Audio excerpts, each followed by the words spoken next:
the stick guru. So the luxury of playing in the MLL, you have people string your sticks for you. The guy that strings mine does a great job. Goalie strings on Instagram.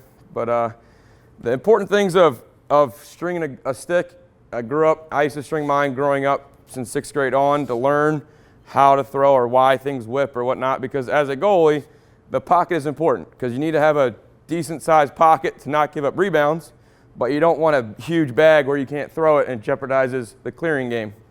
The two things that are really important are kind of stringing the bottom and anchoring it in, so you don't have mesh that's moving all over the place. So you have an anchor at the bottom, so your pocket is where it is at all times and it doesn't move. So the ball doesn't sit here and then get dragged all the way up and then throw. So by anchoring the bottom where these two mesh is anchored in right here where it can't move, so that way my pocket's not going to change or not going to hook super much up top.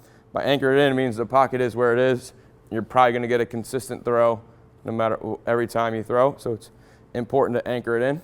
And then I like mine hitting the top a little bit because you feel it come out, but that's a little preference wherever you go. So I put a nylon at the top so it kind of snaps off and you can feel it rather than it floating out and not really knowing where it goes. So those are two little things that I like to do when you string a stick, or just to focus on when you work with a younger kid. Make sure it's anchored in.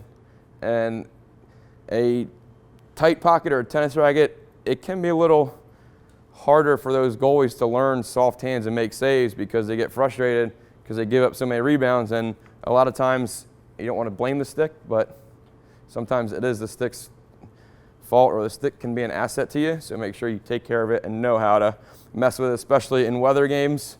If it's super humid or if it's wet out and your pocket bags out, just like you're throwing the ball on offense, but clearing the ball is just as important, if not more, as a goalie. So make sure you know how to manage your stick in the weather.